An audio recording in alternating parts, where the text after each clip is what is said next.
Mohon izin Bu Christine dan teman-teman. Di sini saya akan mempresentasikan hasil kerja kelompok kami.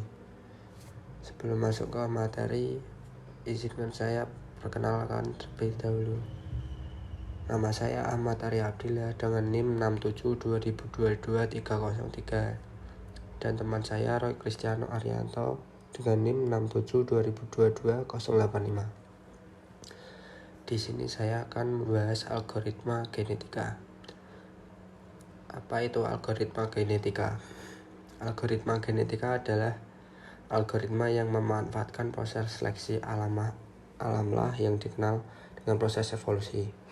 Dalam proses evolusi, individu secara terus-menerus mengalami perubahan yang mengarah pada peningkatan kemampuan untuk bertahan hidup dan berkembang biak. Algoritma genetika ini mengadopsi konsep untuk menemukan solusi optimal dari permasalahan yang mempunyai banyak solusi. Terus masuk ke siklus algoritma genetika: gen, alele, kromosom, individu, populasi, generasi, nilai fitness. Apa itu siklus gen? Siklus algoritma genetika ini terdiri dari beberapa siklus, dimulai dari pembentukan populasi awal, evaluasi nilai fitness, seleksi, crossover, dan mutasi. Siklus ini diulang sampai ditemukan solusi yang optimal. Dan gen adalah unit dasar informasi genetik yang mengkodekan sifat-sifat individu. Dan ada alele. Alele ini versi alternatif dari suatu gen. Dan kromosom, kumpulan gen yang membawa informasi genetik individu. Kemudian ada individu, satu kromosom atau kumpulan kromosom yang merepresentasikan solusi dari permasalahan yang ingin diselesaikan. Kemudian populasi, kumpulan individu yang merepresentasikan solusi dari permasalahan yang ingin diselesaikan. Kemudian ada generasi, satu siklus lengkap dari algoritma genetika, dimulai dari pembentukan populasi awal hingga ditemukan solusi yang optimal. Dan masuk nilai fitness. Nilai fitness ini ukuran kualitas solusi yang diberikan oleh suatu individu. Dan masuk crossover, mutasi gen, operator dalam algen. Crossover itu apa sih? Nah, crossover ini proses penggabungan informasi genetika dari dua individu yang berbeda untuk menghasilkan keturunan baru. Mutasi gen, proses perubahan acak pada gen suatu individu untuk menghasilkan variasi baru. Dan operator dalam algoritma genetika. Operator dalam algoritma genetika terdiri dari seleksi, crossover, dan mutasi. Operator ini digunakan untuk menghasilkan variasi baru dalam populasi dan mencari solusi yang optimal. Kemudian ada kelebihan dan kekurangan algoritma genetika. Kelebihannya ini dapat menemukan solusi optimal dari permasalahan yang mempunyai banyak solusi. Terus dapat menangani permasalahan yang kompleks dan sukar diselesaikan dengan menggunakan metode yang konvensional. Terus yang terakhir dapat digunakan pada berbagai bidang, terutama bidang-bidang yang memerlukan solusi kombinatorik seperti penjadwalan, peramalan, jarak terpendek, dan kombinasi random atau bahan. Kemudian ada kelemahan algoritma genetika. Yang pertama itu memerlukan waktu yang cukup lama untuk menemukan solusi yang optimal. Terus tidak menjamin menemukan solusi yang optimal. Yang terakhir itu memerlukan pemilihan parameter yang tepat untuk menghasilkan solusi yang optimal. Kemudian masuk ke penerapan dalam contoh kasus nyata. Nah, salah satu contoh yang aku ambil ini penerapan algoritma ini pada optimasi penentuan kombinasi keyword planner pada Google AdWords. Algoritma genetika ini digunakan untuk mendapatkan solusi yang optimal di mana nilai awalnya dibangkitkan secara random. Aplikasi ini dibangun menggunakan bahasa Java dan database MySQL yang asalnya merupakan sebuah file Excel kemudian diimport ke dalam MySQL. Terima kasih, itu yang saya bahas tentang algoritma genetika. Kemudian masuk saya mengambil paper yang berkaitan dengan algoritma genetika. Saya mengambil jurnal yang berjudul Optimasi Penjadwalan Ujian Menggunakan Algoritma Genetika.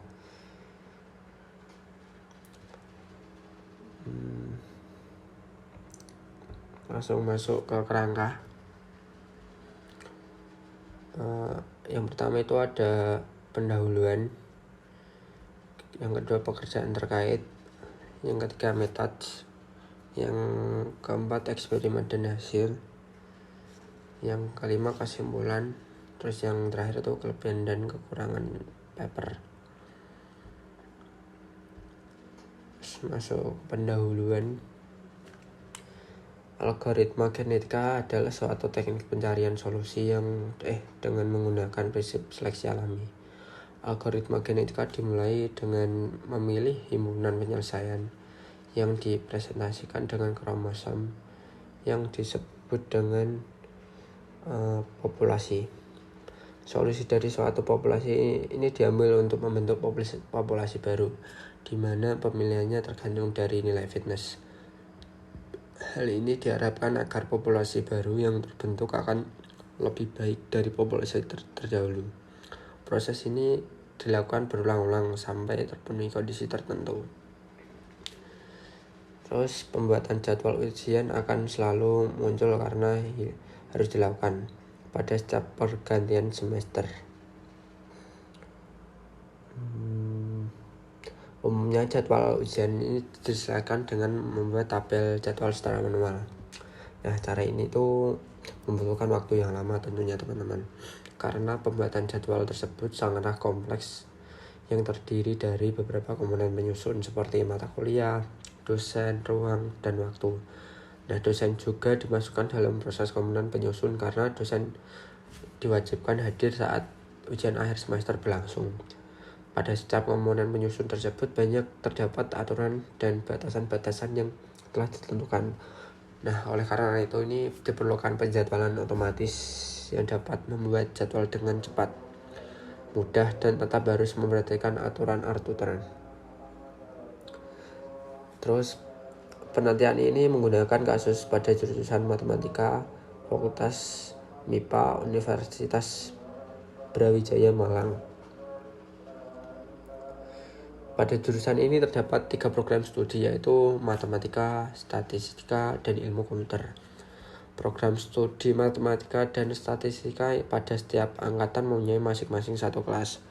Program studi ilmu komputer pada setiap angkatan mempunyai 2 kelas.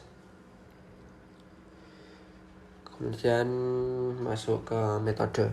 Nah, penelitian ini tuh terdiri dari beberapa tahap, yaitu yang pertama model genetika, yang kedua rancangan basis data, yang ketiga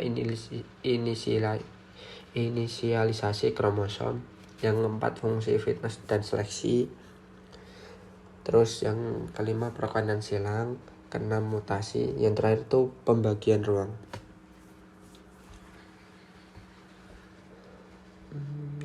Nah, masuk ke model genetika ya teman-teman. Pengkodean yang digunakan pada penjadwal ujian ini adalah pengkodean nilai. Pemilihan pengkodean nilai adalah untuk mempresentasikan langsung pada masalah real. Komponen penjadwalan ujian yang akan dibuat model genetika adalah waktu dan ruang. Waktu memiliki 2 komponen, yaitu hari dan jam dilaksanakannya ujian. Sehingga model genetika dari penjadwalan ujian ini terdiri dari jam dan ruang. Pembagian model genetika menjadi 2 tahap. Diharapkan akan dapat menyelesaikan masalah penjadwal lebih cepat karena pencarian kombinasi yang tidak saling konflik antara ruang dan waktu dilakukan secara bersama-sama melainkan pada tahap yang berbeda. pada kasus penjawalan ini dengan model genetika yang terdiri dari ruang, hari, jam akan terjadi banyak iterasi. Nah, hal ini tersebut dikarenakan diperlukan suatu nilai yang sesuai akan mendapatkan kombinasi yang tepat antara variabel dosen, waktu, dan ruang yang tidak saling konflik. Semakin banyak iterasi yang dilakukan, maka waktu yang dibutuhkan itu akan semakin lama.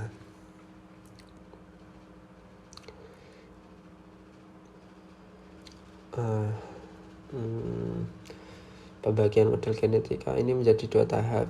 Diharapkan akan dapat menyelesaikan masalah penjadwalan lebih cepat karena pencarian kombinasi yang tidak saling konflik antara orang itu tidak dilakukan secara bersamaan, melainkan pada tahap berbeda-beda. Nah, pada tahap pertama itu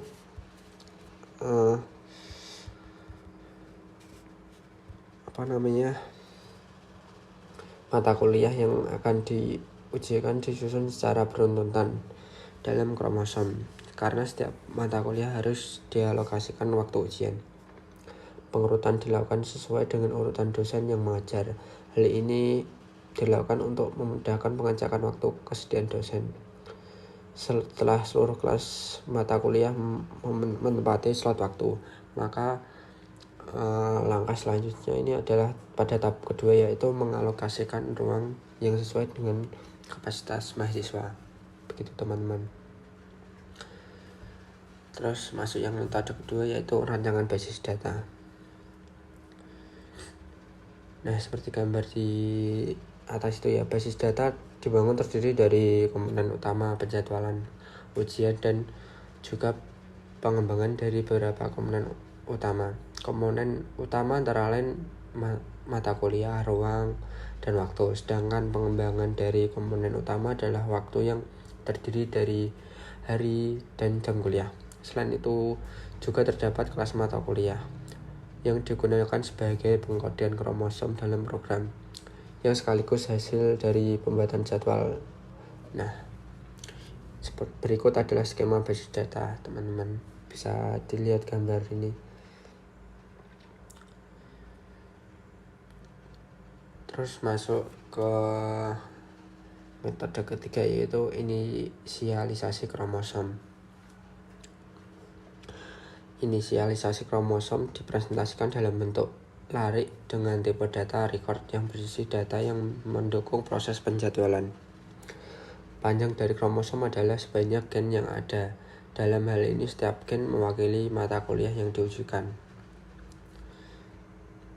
Nah, pada tabel 1 itu merupakan ilustrasi dari inisialisasi kromosom. Pada inisialisasi kromosom, mata kuliah diurutkan berdasarkan ID dosen.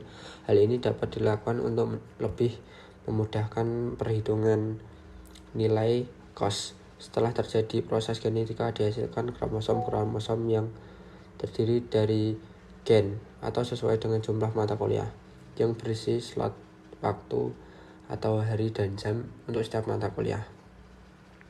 Seperti itu teman-teman. Kemudian masuk ke fungsi fitness dan seleksi. Individu-individu dalam populasi telah terbentuk, maka langkah selanjutnya adalah menghitung nilai fitness setiap individu. Perhitungan dilakukan dengan memberikan penalti untuk setiap aturan yang digunakan dalam penjadwalan. Semakin wajib aturan dilaksanakan, maka akan semakin besar nilai penalti yang diberikan. Nah, berikut aturan-aturan perhitungan fungsi fitness seperti di gambar teman-teman. Di atas gambar itu ada rumusnya, di mana P adalah penalti yang diberikan untuk aturan I dan FI atau G sama dengan 1. Jika jadwal G melanggar aturan I, bernilai 0 jika sebaliknya. Apabila perhitungan fitness setiap individu telah dilakukan, maka langkah selanjutnya adalah seleksi induk. Seleksi yang digunakan adalah seleksi roulette. Pada seleksi roulette, semakin tinggi nilai fitness, maka semakin besar kemungkinan untuk terpilih menjadi induk. Terus yang masuk ke metode kelima yaitu perkawinan silang. Perkawinan silang ini digunakan perkawinan silang 1 titik. Pada perkawinan ini dilakukan dengan cara mengukur nilai gen pada posisi gen yang sama dari kedua induk. Penukaran gen tersebut juga harus dilakukan pengecekan apakah individu yang baru terbentuk sesuai dengan aturan-aturan yang berlaku. Nah, seperti ini gambarnya teman-teman, ilustrasi perkawinan silang. Kemudian masuk ke metode ke-6 yaitu mutasi. Mutasi dapat dilakukan dengan 2 cara, yaitu cara random dan cara swap atau penukaran. Mutasi cara pertama adalah dengan menentukan 2 gen yang akan dimutasi. Setelah itu, nilai kedua gen tersebut dirandom ulang untuk mendapatkan nilai yang baru. Pada cara kedua adalah dengan menukar langsung nilai dari gen. Pemilihan cara mutasi dilakukan secara random. Ini gambarnya teman-teman, ilustrasi mutasi cara swap. Dan ini ada ilustrasi mutasi cara random.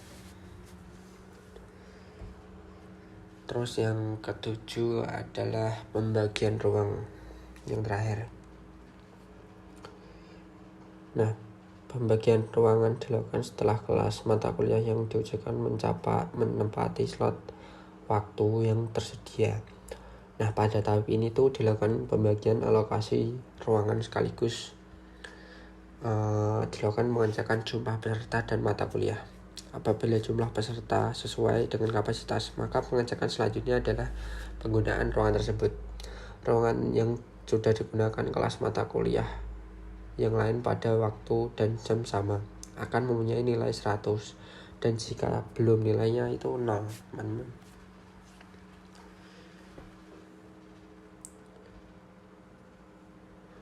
Nah, kita masuk ke eksperimen dan hasil, teman-teman.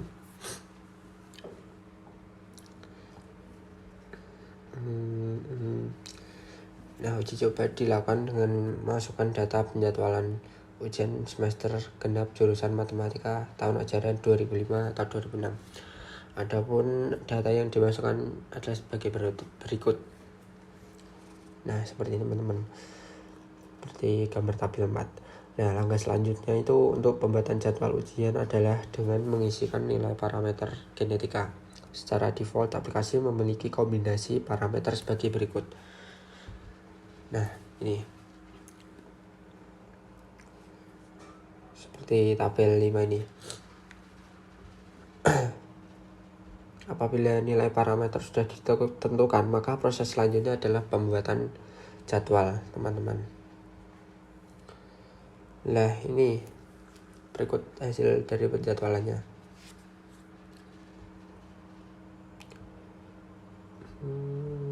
Nah, pada gambar 6 dapat dilihat proses pembuatan jadwal ujian. Pada tabel kromosom dan gen dapat dijelaskan pada baris ID dosen dan ID kelas adalah mengambil seluruh data penugasan dosen, dan data tersebut disusun secara urut berdasarkan ID dosen. Pada baris ruang adalah hasil dari pembagian ruang yang dilakukan dengan menggunakan algoritma penulisan biasa. Pada baris selanjutnya adalah hasil dari proses genetika. Setiap mata kuliah yang diujikan diberikan nilai random yang merupakan kombinasi hari dan jam kuliah.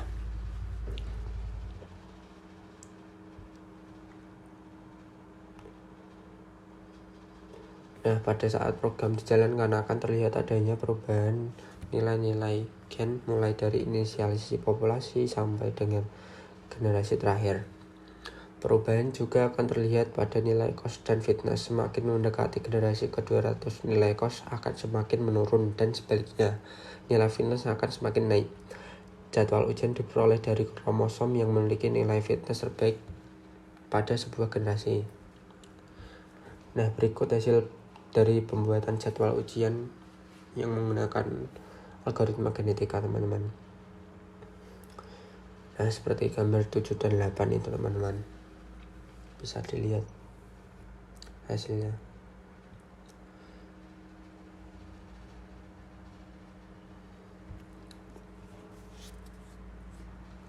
Nah, kemudian pada analisa hasil akan dilakukan uji coba dengan mengganti nilai parameter probabilitas perkalian silang. Uji coba dilakukan untuk mengetahui adanya perubahan nilai cost dan nilai fitness. Nilai probabilitas perkawinan silang yang diujikan adalah 0,5, 0,6, 0,7, 0,8, dan 0,9. Uji coba dilakukan masing-masing 10 kali percobaan untuk setiap nilai probabilitas perkawinan silang.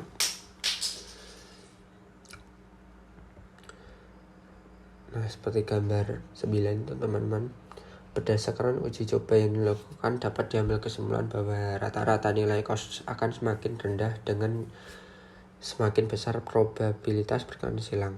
Namun, pada kondisi tertentu nilai cost akan kembali tinggi. Probabilitas perkawinan silang yang optimal digunakan adalah 0,6 karena pada probabilitas tersebut nilainya rata-rata cost terendah.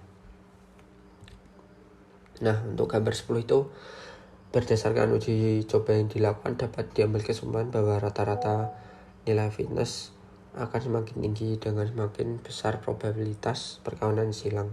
Namun pada kondisi tertentu nilai fitness akan kembali rendah. Probabilitas perkawinan silang yang optimal digunakan adalah 0,6 karena pada probabilitas tersebut nilai rata-rata itu fitness tertinggi. Nah, masuk ke kesimpulan, teman-teman.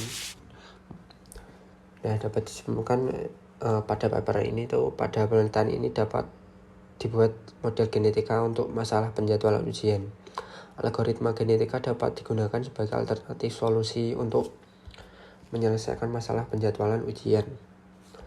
Jadwal ujian diperoleh dari kromosom yang memiliki nilai fitness terbaik. Pada kasus penjadwalan ujian, nilai probabilitas perkawinan silang yang optimal digunakan adalah 0,6. Pada probabilitas 0,6 didapatkan nilai fitness tertinggi. Dan kelebihan dan kekurangan dari paper ini ya menurut saya dan teman saya. Kelebihannya itu tata letak penulisan mudah dipahami bagi pembaca. Kekurangannya itu referensi yang digunakan dari jurnal tersebut kurang banyak. Terus tidak adanya pekerjaan terkait dalam paper tersebut. Tidak ditemukan lah, intinya menurut saya itu nggak ada pekerjaan terkaitnya itu. Nah, sekian dan terima kasih.